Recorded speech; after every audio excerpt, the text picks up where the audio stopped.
Oh, hi. I'm Daniel, and I run the Dungeonlight channel.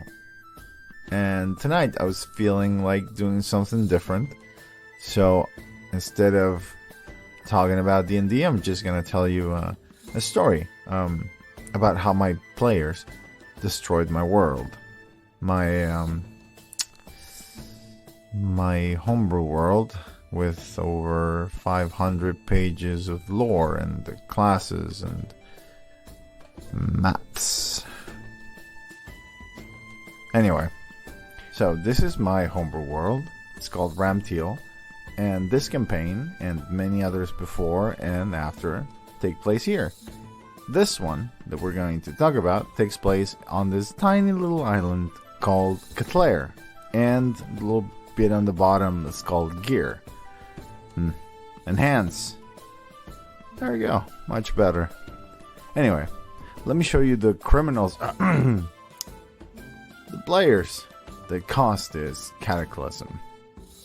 First of all, we got Walford Winterhome, a former nobleman, or I guess he's still nobility. He comes from the uppermost continent, and he was the son of the king of Trayvon.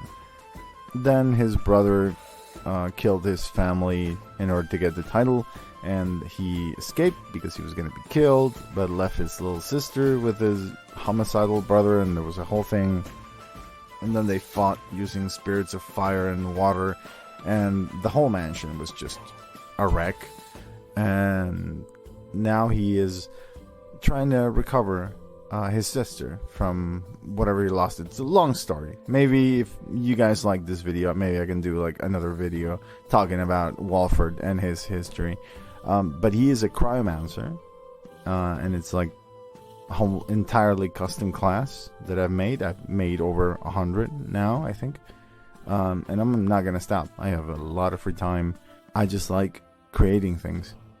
Here we have my personal nightmare. This is a storm in the shape of a woman, about 5'7".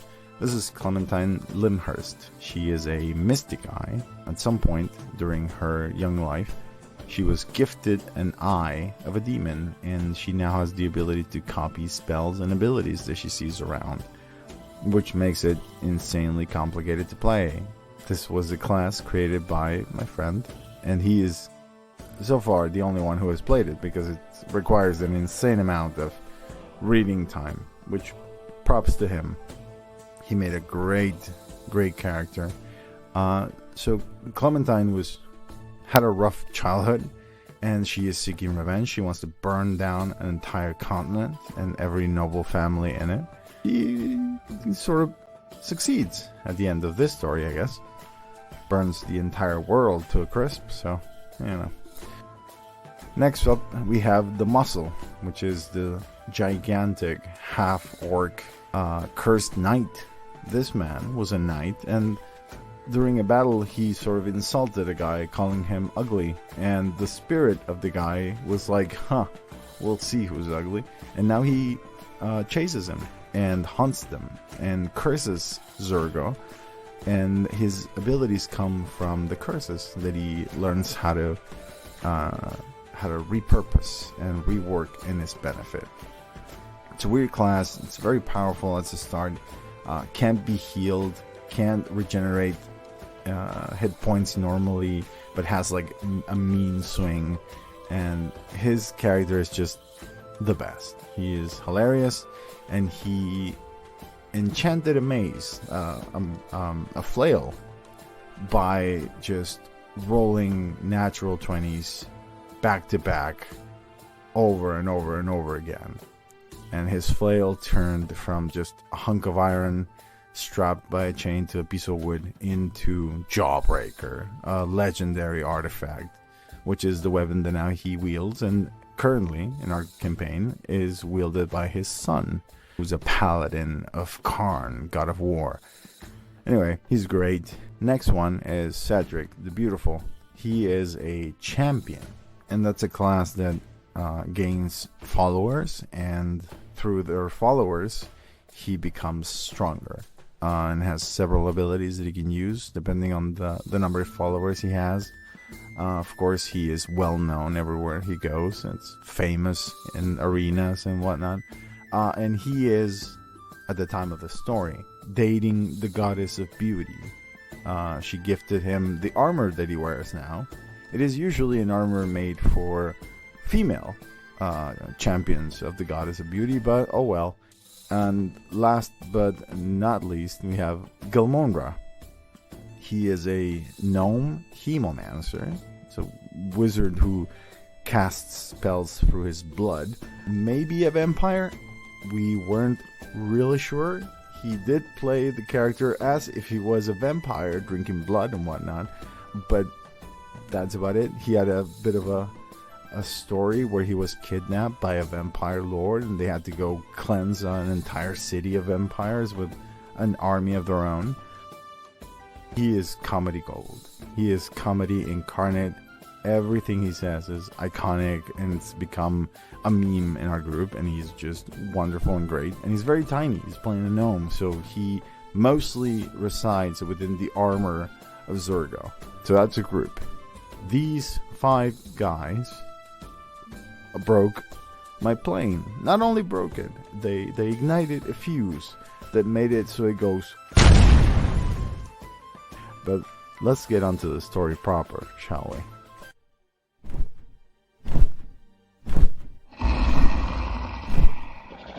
Ugh, I keep getting chills, shivers down my spine.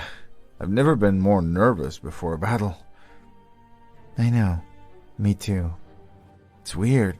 Feels like I'm sluggish, slow. There is magic about it, some kind of effect in this field. Maybe it's because of him. Maybe he's doing it.